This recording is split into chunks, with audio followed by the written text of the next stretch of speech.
भगवान ब्रह्मा जी ने अपना छत्र उतार के रखा, ताही दिन से राजा की पदवी लागू हुई। मनु के पुत्र मारिच, मारिच के पुत्र राजा काश्यप हुए, जिनसे कश्यप गोत्र कहलाया। कश्यप के पुत्र राजा विश्वास बानु, जिनके 12 आदित्य भगवान सूर्य भगवान, जिनसे सूर्य कुल की वंशावली चली। सूर्य के पुत्र राजा इच्छांकु, इच्छांकु के राजा विलुक्षी, विलुक्षी के राजा पुरजे, पुरजे के राजा अनन, अनन के राजा पृथु, जिनके नाम से धरती का नाम पृथ्वी पड़ा। सोने चांदी के हल बनवा करके धरती में चलवाए, खेती बाड़ी करना राजा पृथु ने सिखाया। गट नाप तोल मान मर्यादा ये सब राजा पृथु ने बांधे। जिसने जैसा कर्म किया कर्म के अनुसार बंटवारा किया। क्षति भोगी सो क्षत्रिय भय, वेदहीन सो ब्राह्मण, वर्ष साधे सो वैश्य, शुद्र कर्म के कर्म। तो आदिकालीन समय पहचान के लिए व्यवस्थाएं बनाई गई, वर्ण व्यवस्था कर्मों के आधार पर। वेद ये कहते हैं कर्म के आधार पर, जिसने जैसा कर्म किया कर्म के आधार पर जिनका वर्गीकृत बंटवारा किया गया। क्षत्रिय नाम पृथ्वी का भोग करने से अपने को क्षत्रिय कहलाए, वेद पढ़ने से ब्राह्मण कहलाने लगा, खाने पीने का सामान जुटाए वो बनिया वर्ग वैश्य वर्ग कहलाया, व्यापारी वर्ग कहलाया, सेवा करने से शूद्र कहलाया। और वो शरीर के हिसाब से इनकी अगर संचरणा करते अपना, आप पढ़े लिखे लोग हो, ज्ञानी आदमी हो, शरीर के हिसाब से तो कि ब्रह्म ज्ञान देता है, ब्रह्म ब्राह्मण कहलाता है। माइंड में तो सबसे पहले ब्राह्मण को पूजनीय पढ़ने, इसलिए ताकत रखता है, क्षत्रिय कहलाता है। हर चीज़ में मदद करने में, लड़ाई लड़ने में, मेहनत करने में, हर चीज़ में हाथ आगे आते हैं सबसे पहले, तो वो क्षत्रिय कहलाए, मतलब भुजा कही जाती है क्षत्रिय। तो पेट खाली रहता, हमेशा खाने पीने को कुछ न कुछ जुगाड़ भाव में लगो रहता। भाई जे खा लो पेट भर लो, भूख नहीं, बनिया खाने पीने को सामान एकत्रित को वैश्य वर्ग कहलाते। तीनों को लेकर के पैर हर जगह जाते हैं, मतलब शूद्र कहलाते हैं। पांव तीनों वर्गों को, बनिए को, क्षत्रिय को और ब्राह्मण को, तीनों को लेकर वो क्षत्रिय मतलब शरीर के आधार पर ये बंटवारे वर्गीकृत किया गया संतों के अनुसार। वेद जबकि क्रम के अनुसार बात है, लेकिन जैसे अपने में बड़े बड़े विद्वान हुए हैं शंकराचार्य वगैरह, तो वो मतलब शरीर शंकराचार्य वो शरीर के आधार पर मतलब पुष्टि करते हुए, जब से मानव का शरीर अच्छा तो शरीर के भाग किए गए थे, वर्ण व्यवस्थाएं चली, इनको वर्ण व्यवस्था बोला गया। अपना वर्ण क्षत्रिय वर्ण कहलाया, क्षत्रिय वर्ण। अब क्षत्रिय नाम आता क्षति, क्षति का भोग यानी पृथ्वी का भोग करने से अपने को क्षत्रिय कहा जाता है। क्षत्रिय वर्ण के अंदर आदिकालीन पहचान के लिए दो ही देवता थे, सूर्य और चंद्र। तो दोनों के वंश से दो वंश, जब क्षत्रिय वर्ण की व्यवस्थाएं अधिक बढ़ने लगी तो पहचान के लिए आदिकालीन दो ही देवता थे, सूर्य और चंद्र। तो भगवान सूर्य वंश में 10 प्रकार के क्षत्रिय, वे मौर्य, निकुंभ, सरनेक, रघुवंशी, कच्छावा, बड़गुजर, सिकरवार, गहलोत, शिशोदिया, राठौड़, रेखवार, गौड़, नीमवंशी, कटारिया, ठाकुर, ये सब सूर्यवंश की शाखा कहलाई। दूजा राजा चंद्रमा जी का वंश चंद्रवंश कहलाया, जिनमें जादौन, बाटी, जडेजा, सोमवंशी, तोमर, टाक, चंदेल, बेश, पाड़क, बाले सुल्तान, पोलक, बाचिल, बनापर, जाला, मकवाने, जंगारे, कटियार, करचुल, पायक, ये सब चंद्रवंश की शाखाएं कहलाई। तीजा वंश ऋषियों का, आदिकालीन समय में राजा महाराजा अपनी कन्या ऋषियों को देते थे, ऋषियों की कन्या लेते थे, इनके द्वारा जो संतानें चली वो ऋषि वंश कहलाया। तो तीसरा वंश हुआ ऋषि वंश आया। ऋषि वंश के अंदर 12 प्रकार के क्षत्रिय, वे सेंगर, कनपुरिया, दीक्षित, कुंडीर, दाखड़े, गर्गवंशी, भरगवंशी, देवल, दाहिमा, डाबी, देवड़ा, जनवार, कलंस, जौनपुरिया, ये सब नाम तो ऋषियों के हैं पंडितों जैसे, लेकिन हैं क्षत्रिय, ठाकुर आदि का। चौथा राजवंश हुआ अग्निवंश, जो अपना वंश होता है अग्निवंश। अग्निवंश की उत्पत्ति कन्नौज के कान्यकुट पंडितों द्वारा वैदिक विधि के द्वारा, जब पृथ्वी की रक्षा करने के लिए कोई शक्तिशाली क्षत्रिय धरती पे मौजूद नहीं था, बौद्धकालीन बौद्धों का प्रचार प्रसार हो रहा था, तो उस काल के अंदर वैदिक विधि के द्वारा अनखल प्रवर्तक कन्नौज के कान्यकुट पंडितों द्वारा अचलेश्वर महादेव की स्थापना करा के अबूजा पर्वत, जिसको माउंट आबू कहा जाता है, माउंट आबू के ऊपर यज्ञ किया। 4 मुनियों का आह्वान करके 4 आहुतियां दी गई। 4 क्षत्रिय पृथ्वी पर राज करने के लिए भेजा। सूर्य वंश और चंद्रवंश से 2-2 क्षत्रिय लेकर के अग्नि को साक्षी मान करके पृथ्वी पर राज करने के लिए भेजा, इसलिए इनको अग्निवंशी क्षत्रिय कहलाए। जिनमें पड़ियार, परमार, सोलंकी और चौहान, ये चारों अग्निवंशी कहलाए। अलग अलग राजगद्दियां दी गई। पड़ियारों को द्वंद देश का राज दिया गया, परमारों को धारानगरी अवंतिकापुरी राज दी गई, सोलंकियों को टोकटोड़ा दिया गया और चौहानों को गढ़ तारागढ़ के नाम से बोला। बिगड़े राज चौहान पहला जो चौहान चहुमान के नाम से है, इस वंश का नाम चौहान पड़ा। चौहान के राजा विग्रराज ने अपनी राजधानी अबूजा पर्वत छोड़ करके गढ़ तारानगर अपनी राजधानी बनाई। तारानगर में कई पीढ़ियां राज करे। राजा अर्णोराज बीसल देव कई पीढ़ियां चली उनकी, जिनके नाम से जायजी का चौपड़ा बना। राजा अजयपाल ने अपने नाम से अपनी राजधानी अजमेर नगर निर्माण करवाया, जिसको बाद अपन अजमेर बोलते हैं। चौहानों की राजधानी अजमेर नगर। तो चौहानों का गोत्र गुरु गोत्र वत्स गोत्र होता है। ब्याह शादी हवन पूजा पाठ संकल्प कुछ भी करें तो अपने को गोत्र की जरूरत पड़ती है। अपना गोत्र वत्स गोत्र होता है। शाखा मार्दनिक जनेऊ के परवर पांच परवर की अपनी जनेऊ। उत्कल वत्स भार्गव चिमन मर्म जमुना गदी। नदी अपनी पुराने जमाने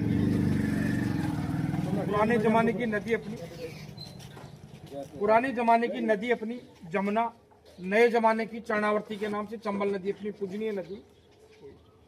नए कुल के देवता बटेश्वर नाथ भोले बाबा कुलिष्ट अपने। कुल महादेव कुल देवता भोले बाबा को इष्ट।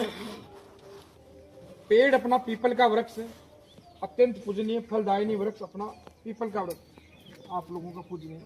पक्षी अपना परेवा, जिसको कबूतर भी मतलब बोला जाता है। परेवा कबूतर, परेवा जो पहले संदेश वगैरह ले जाता था वो परेवा आज रूप में कबूतर बोला जाता है। व्रत अगर करते हैं जल एकादशी का व्रत होता है अपना। जल एकादशी जया एकादशी बोली जाती है। वंश अपना अग्निवंश होता है। सूत्र कात्यानी होती है। शिका अपनी पाद। वर्ण अपना क्षत्रिय, घोड़ा सफेद रंग का। नंगारा अपना रणजीत। कुल की देवी माँ चामुंडा के रूप में। काल का मतलब अपनी कुल देवी पूजी भद्रकाली के रूप में कुल देवी। अष्टमी का भोग लगता है, मीठा भोग। कुल के पुरोहित टैन गुरिया कुल पंडित होते अपने।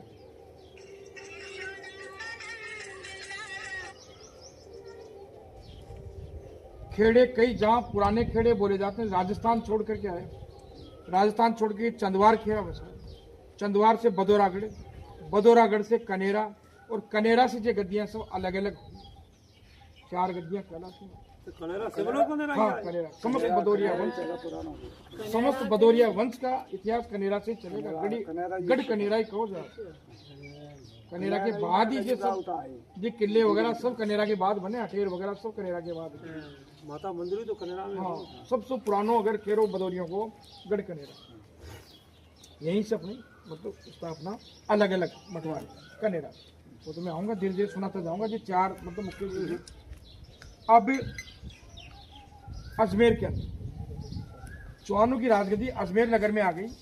अजमेर में कई पीढ़ियां राज करने के बाद राजा सोमेश्वर के रानी तंवर, गढ़ दिल्ली राजा अनंगपाल की कमला देवी, जिनके बेटे पृथ्वीराज हरिराज। पृथ्वीराज के 15 पटरानी हुई, जहाँ का बेटा गोविंद राव के बेटा लाखन राव के हमीर देव के राणा शंकर देव हुए।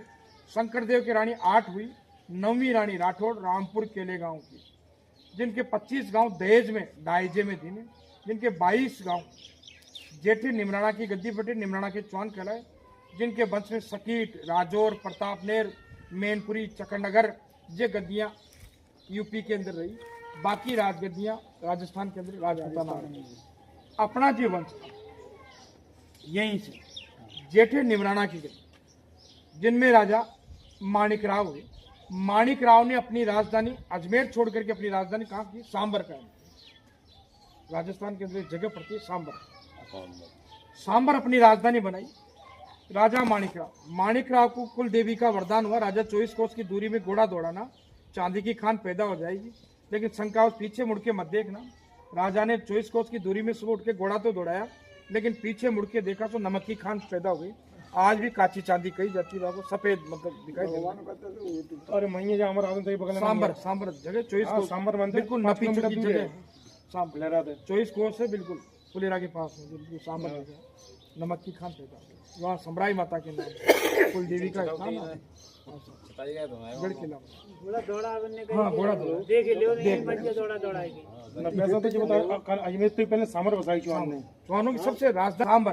राजा माणिक राव की 32 शादियां हुई, 32 रानियों से 24 लड़का हुए, 24 ही लड़कों ने अलग अलग राजगद्दियां कायम की, जिनके 24 प्रकार के चौन थे, जिनके नाम नाम के हिसाब से मतलब इनकी पहचान बनती गई, जाति बनती गई, जिनमें अन्यटा चौन, सोनीगिरा चौन, साचोरा चौन, खींची चौन, देवड़ा चौन, हाड़ा चौन, निर्वाण चौन, सेप्टा चौन, पूर्बिया चौन, बदोरिया चौन, बाड़ा चौन, बीबा चौन, आबा चौन, बालिचा चौन, बागड़िया चौन, मोइला चौन, कबैया चौन, शाकरिया चौन, नाडोला चौन और मोइला चौन, पबैया चौन, ये सब चौका, सांबरिया चौन, डडेरिया चौन, उजबेलिया चौन, चोइला चौन, मादड़ेचा चौन। 22 शाखा के तो चौन राजपूत रहे, लेकिन 2 शाखाएं मुंडन हो गई, धर्म परिवर्तन कर दिया, जिनको कायम खानी आज वर्तमान में बोला जाता है। जो हमारे राजस्थान के जो मेवात क्षेत्र पड़ता है अलवर के पास में, वहाँ रह रहे हैं, और फतेहपुर सेकावाटी बोलते हैं, सीकर झुंझुनू जिले के अंदर राजस्थान में, वहाँ पे जो लोग रहे, चौनों की शाखा कन्वर्ट हो गई, धर्म परिवर्तन कर दिया। तो ये 22 शाखा तो ठाकुरों में रही, लेकिन 2 शाखाएं बदल गई धर्म पर। तो अपना जो वंश परिवार, राजा माणिकराव 8वें नंबर के पुत्र थे राजा चंद्रपाल, जिन्होंने अपनी राजधानी सांबर छोड़ करके सर्वप्रथम चंदवार क्षेत्र, जिसको वर्तमान में फिरोजाबाद के नाम से जाना जाता है, जिसको फिरोजाबाद, इसका पुराना नाम चंदवार ही था, आज वहाँ पे चंदवार का दरवाजा चंदवार का किले के नाम से जाना जाता है। यहाँ पे अपनी राजधानी बनाई। कई पीढ़ियां राज करने के बाद इनके राजा गोपाल देव, जिनके राजा बहादुर राणा ने अपनी राजधानी चंदवार से उठा करके बदौरागढ़ गांव बसाया, गंभीरी नदी के किनारे, उटगन नदी के किनारे, अनोठा के पास में, बदौरागढ़ के नाम से, अपने नाम से ही गढ़ किला वगैरह करवाया। राजा बहादुर राणा के नाम से गांव का नाम बदौरागढ़ के नाम से जाना। बदौरागढ़ पे कई पीढ़ियां राज करने के राजा बहादुर राणा के राजा असल देव के राजा कज्जल देव के नाम से इस वंश को कजरिया वंश भी कहलाने लगा। बहादुर राणा के नाम यानी गढ़ बदौरा से ही इस वंश को कजरिया वंश के नाम से जाना गया, कज्जल देव के नाम। अत्यंत पराक्रमी राजा हुए थे राजा कज्जल देव, जिन्होंने बागीपना किया था। कई जगहों पे नाम उनके नाम से आज भी बदौरिया वंश में कई जगह काजल नहीं डालो जाते, उनके नाम आंखा नहीं, अब डालने लगे, मतलब जो चीजें पहले इनके नाम से बाबा कज्जल देव के नाम से काजल अपने यहाँ पे न तो घरों में रखो जात, तो न लगाए जात तो मोड़े। राजा कज्जल देव के नाम से इस वंश को कजरिया वंश भी कहलाने लगा। कज्जल देव के राजा असल देव के रावत साल, जिनका इतिहास में नाम सल्लदेव के नाम से जाना। राजा सल्लदेव की रानी सिकरवार, सीकरी, खजवागढ़, जिसको खेरागढ़ भी कहते हैं आप वर्तमान में, खजवागढ़, खेरागढ़, दूजी रानी भीमसेन की पद्मावती। अब तीसरी रानी चौहान राजा मैनपुरी धर्मांग देवजी की कन्या, उस कन्या का डोला मैनपुरी चौहान राजा धर्मांग देवजी। उस समय हिंदुस्तान के ऊपर गुलाम शासक कुतुबुद्दीन ऐबक शासन आ गया, जिसके सामंत थे आरामसा, निजामसा नाम से 2 सामंत। वो कुमारी कन्याओं का डोला मांगा जाता। मैनपुरी चौहान राजा कन्या धर्मांग देवजी की कन्या का डोला मांगा गया। कन्या का डोला मुसलमानों को देने की जब राजा सल्लदेव को इस बात की खबर, मैनपुरी चौहान राजा की कन्या का डोला मुसलमानों को दिया जा रहा है, तो राजा सल्लदेव बदौरिया ने बीच में डोला रखवाया और अपने आप सेना से कई बार लड़ाई होगी, लड़ाई में मारे जाएंगे, थोड़ी सेना है, अच्छा पहले लड़की से शादी करो, बाद में लड़ाई लड़ते रहेंगे, लड़की कंवारी रह जाएगी, इसलिए पहले लड़की से शादी करी। बाद में जब मुगल बादशाह को इस बात की खबर हुई तो उन्होंने बदौरा पर चढ़ाई कर दी, युद्ध हुआ बदौरागढ़ के, समस्त बदौरिया वंश काम में आया, कोई नहीं बचा किले के। बोपत राय मिर्जा जो किले का पहरेदार था वो बचे, श्यामलाल पंडित हल्देनिया गोत्र के वे बचे जो पुरोताई करने गए थे। 2 ही आदमी, रानी फतेहपुर सीकरी के हंस कुंवर जो गर्भ से थी, किसी कारणवंश पेट में बच्चा होने के कारण जोर नहीं कर पाई, बाकी रानियों ने किले के अंदर जोर किया, अग्नि में जला। मोरी के रास्ते में दुखी बैठी रही, मोरी मतलब गेट किले की गंदगी निकल गई, वहां में दुख के अपनी जान बचाई।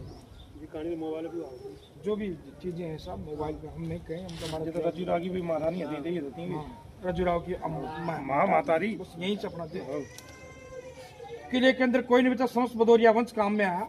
तो ताही दिन से बदौरिया चौहानों में शादी संबंध होने लगा, नहीं पहले तो शादी संबंध नहीं होता था। आज कई लोग अपने बाहर जाते हैं, उलाना मार देते हैं, जैसे उलाना दे देते हैं अपने, लेकिन बताओगे उनकी संतान नहीं थी कोई। हाँ ये पता हो गया 7वीं शताब्दी, हाँ 7वीं शताब्दी से अपने वैसे बदौरिया चौहान कहे जाते हैं, लेकिन गढ़ बहादुर राणा के नाम से मतलब बाल बड़ा गया कि जहाँ से राजा भाई है हाँ वहीं वहाँ से से पंच पूरा बनेगा, बेग पंच भदौरिया वंश पूरा बेग भदौरिया कहलाने लगा। पहले अपने को चौहान ही कहा वंश जाता जो है भदौरिया वंश है था, चौहान ही कहे जाते थे पहले, पहले चौहान ही थे। पहले पहले चौहान में तिकुरी है। चौहानों में से शाखा चली है। चौहान में तो 24 शाखा भाई हाँ 24 शाखा में पहले भी अपने को चौहान कहा जाता है। चौहानों की चंद्वार के नाम से राजा चंद्रपाल ने चंद्वार मतलब यहाँ तक तो चली आई चौहान ही कही जाए। लेकिन बहादुर राणा के नाम से गढ़ किला भदौरागढ़ के नाम से पूर्णतया पूरा बेग भदौरिया बेग कहलाया। इस जगह से अपने को पूरा नाम मिल गया। कहाँ के रहने वाले के भदौरागढ़ भदौरागढ़ तो भदौरागढ़ से पहले तो वो कहते ना चंद्रवन हाँ वही चंद्वारी कहे वहाँ तक भी चौहान ही कहे जाते थे। और फिर धौलपुर के अपना राज्य रहा हो। हाँ धौलपुर बाद में जो तो किले बाद में कचौरा घाट धौलपुर जो तो नौगद्दियाँ मतलब बनाई है ये तो सब धौलपुर के किले वगैरह राणावत कहलाए कब्जे किए हैं धौलपुर के लड़ाइयाँ लड़ी है राजा रजुराव ने किए हैं ये सब चीजें इनके बाद लड़ाइयाँ लड़ी 18 किला कब्जा में करे। ये तो सब चीजें पिनाट का किला मदन नामक कलार को मार करके पिनाट ये आपके पास में रही यहीं ज्यादा दूर नहीं है वो भी कब्जा अपने कब्जा ही किया है। ये चीजें मैं आ रहा हूँ धीरे धीरे सब चीजें बताते जाऊंगा। तो राजा शल्यदेव जब युद्ध के अंदर मारे गए कोई नहीं बचा तब बोपतराय मिर्जा किले का पहरेदार श्यामदास पंडित जी जब महल में आए तो समस्त भदौरिया वंश काम में कोई नहीं बचा किले में देख के रोने लगे। जब रानी दुखी बेटी देखी तो उनको अपनी बहन मान करके रानी को अपने मायके फतेहपुर सीकरी चंबल पार करके पहुंचाया नाव में बिठा कर। नाना मामा के यहाँ पे राजा रजुराव का जन्म लालन पोषण हो तो वहीं 12 साल तक वहीं रहे। 1206 से जो भी इनको साल सम्मत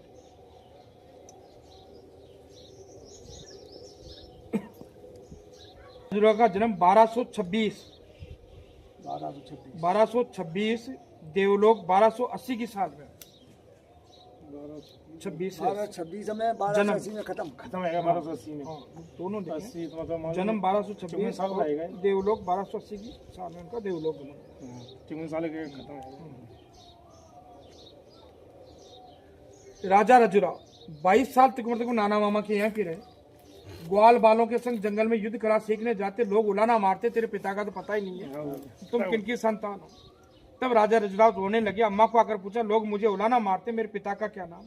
रानी ने कई बार टालने की कोशिश की लेकिन नहीं माने। अंत समय जब राजी हंस कौर ने बताया तुम राजा शल्यदेव भदौरिया के पुत्र हो मुसलमानों से युद्ध होने के कारण इस हाल में आए हो।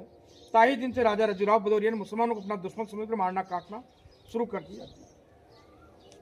धीरे धीरे अपनी सेना बनाई पिनाट के परिवारों को साथ दिया। फतेहपुर सीकरी के शिकारों को साथ लेकर के गढ़ कनेरा पे अपना कब्जा कराया। सर्वप्रथम गढ़ कनेरा अपनी गद्दी बनाई। गढ़ कनेरा से ही पाबई पचरा पे अपने कब्जे में लिया। पाबई पचरा से गढ़ अकोड़ा अपने कब्जे में लिया। अकोड़ा से हथकांत का हथिया में हाथियों का सरदार जो आगरा वगैरह जिनके जो ग्वालियर के बीच में जितने भी लड़ाई जो मुसलमानों के सेना के हाथी वगैरह रहते थे वो चंबल के किनारे हथकांत का हथिया में हाथियों का सरदार कहा जाता था। हथकांत उसके नाम से बोली जाती हथिया में। राजीनामा संधि करने के लिए बुलवाया। तुम कहते हो बाबा आदम और हम कनेरा मतलब 1200 में आ गए थे राजा रजुराव। 22 साल की उम्र थी बहुत टाइम है साल से 26 जन्म बहुत 1248 से कुछ 1200 के बाद मतलब अपनी स्थापना भदौरिया वंश की चालू। हाँ ओके 1226 में जन्म भाव है 1226 में 22 साल बाद जो है यहाँ पहुंच गए। मतलब 12वीं शताब्दी में अपन लोग यहाँ पे अपना अधिपत्य आ गया। 7वीं शताब्दी का बना वो है जन्म 7वीं शताब्दी अलग हो गए थे। चौहान अपन अलग है 48 शताब्दी 7वीं ईस्वी 8वीं ईस्वी लिखी हुई है। 1300 साल है नहीं हाँ लगभग अलग हुए चौहान वंश में 13-14 पीढ़ियां चलती रही जोड़ लगती रहे। अब राजा रजुराव हथकांत की हत्या मेव को राजीनामा संधि करने के लिए बुलवाया बोरेश्वर महादेव के मंदिर पर। तुम कहते हो बाबा आदम हम कहते हैं महादेव दोनों का देव एक ही है। मंदिर अंदर जाकर के प्रणाम करेंगे वही राजीनामा संधि करेंगे।